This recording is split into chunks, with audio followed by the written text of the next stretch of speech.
ساکنان ناحیه وخش در دایره تجلیل سزاوار از جشن 35 سالگی استقلال دولتی تصمیم دارند که از حساب مبلغ‌های بودجتی و حصه ارزنده صاحبکاران محلی بیش از 150 انشاءات گوناگون را ساخته مورد بهره برداری قرار دهند که در برابر تامین اینفراساختور محل و مهیا گردیدن شرایط مساعد کار و روزگار همزمان صدها نفر با جای کاری تامین می‌گردند. طبق اطلاع مسئولین نزدیک به 60% کارهای به نقشه گرفته شده جشنی به استقبال 35 سالگی استقلال دولتی به انجام رسانیده شده.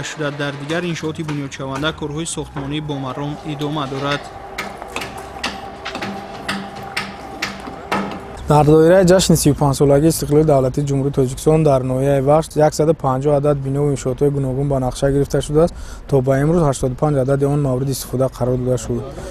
انشاءات با استفاده داده شده این ساحه معارف، ساحه صنعت، ساحه تندرستی و غیره ها میباشد.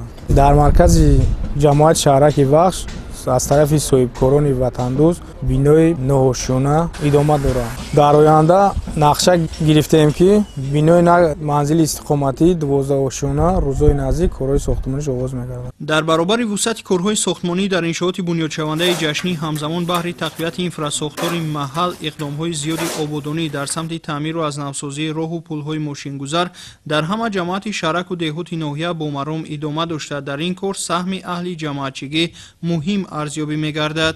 در انشاءات مرکز در بینای بلندشانه کارهای ساختمانی رفته ایستاده است. علاقه ساکنان محله با جای کار تامین است، معاش نقض میگیرند، کار با مرام ادامه دارد. باید گفت که انشاءات بنیادشونده اساساً ساحه‌های معارف و تندرستی، صنعت، فرهنگ و ورزش، سودا و خدمت‌رسانی، بناهای استقامتی، تعمیر و منفشکنی راه‌های ماشینگرد، چراغان و سفالک‌پوش گردیدن کوچه و راهروها و دیگر سمت و ساحه‌ها را که برای تامین شرایط خوبی کار و روزگار ساکنان مساعدت می‌کند در بر می‌گیرد. طرح ساکنان ابراز می‌نمایند محض پایداری استقلال دولتی و صلح و آسایشگی باعث رشد و پیشرفت تمام سمت و ساحه‌های خواجگی خلق مملکت به خصوص ساکنان ناحیه وخش گردیده است و آنها توسط مهنت نتیجه بخش و انجام اقدام‌های سازنده به زندگی شایسته نایل گردیده ایستادند.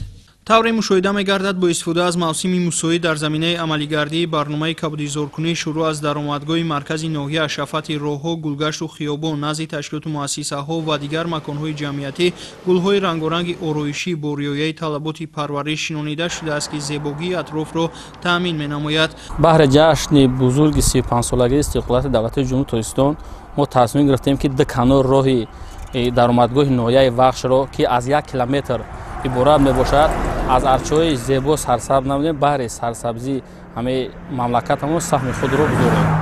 تا حاضر بهر سرسبزی مملکت همون در ناحیه 380 دانه درختان کلان حجم ارچه، 200 دانه درختان ارچه سوزنبر، 20,000 گل موسمی شناندیم. با همین گونه رویه سازنده ساکنان ناحیه وخش مقصد دارند که در زمینه سیاست بنیادکارانه حکومت مملکت جهتی باز هم بهتر و با طلبات زمان جوابگو نمودن شرایط کار و روزگار خود منبع نیز همین گونه اقدام‌های آبادانی و سازندگی را رشد بخشیده در آبادانی محل خویش سهم ارزنده گذارند.